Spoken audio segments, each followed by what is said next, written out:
प्राचीन यूनान की तंग गलियों में एक अजीब सा आदमी हर दिन नंगे पांव घूमता था। साधारण कपड़े पहने, बिना किसी दिखावे के, लेकिन चेहरे पर एक अनोखी चमक थी।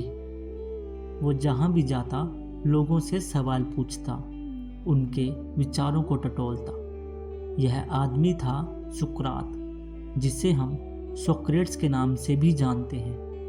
आप में से कुछ लोगों ने यह नाम सुना और पढ़ा जरूर होगा, पर क्या आपको पता है कि इस महान दार्शनिक की यात्रा कैसी रही? तो आज चलते हैं उनके जीवन के सफर पर, उनकी सोच और साहस के साथ।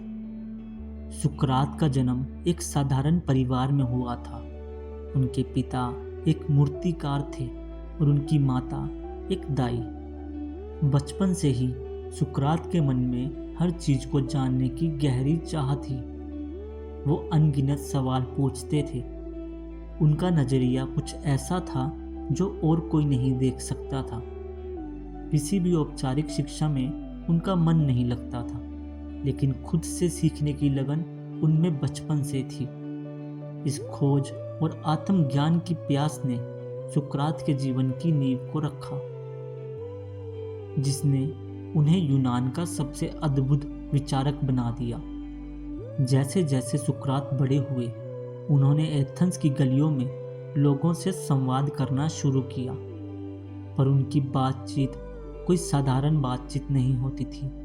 वो गहरे सवाल पूछते, ऐसे सवाल जो लोगों को खुद अपने विचारों पर सवाल उठाने पर मजबूर कर देते। यह था उनका तरीका, जो बाद में सोक्रेटिक मेथड के नाम से भी मशहूर हुआ।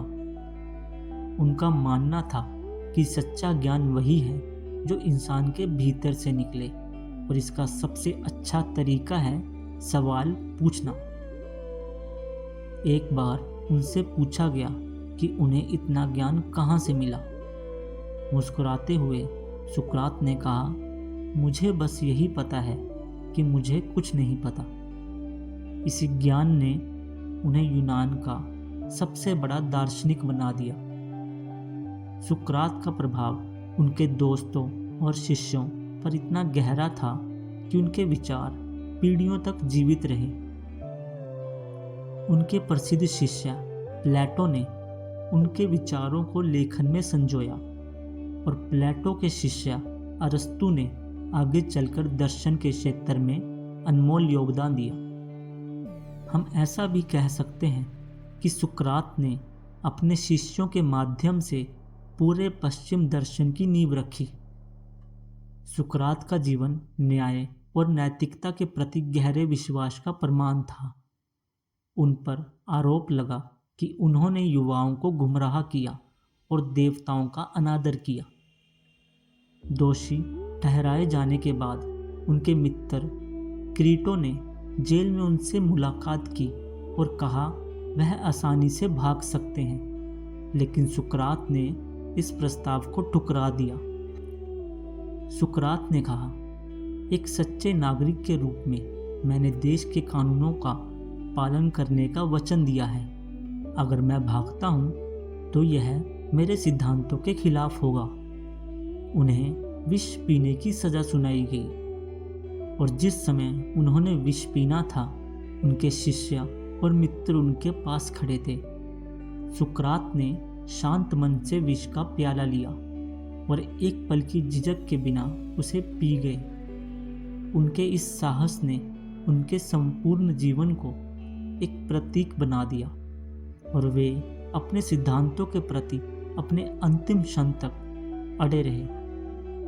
सुकरात का जीवन हमें सिखाता है कि सच्चे ज्ञान का रास्ता खुद से सवाल करने से ही निकलता है।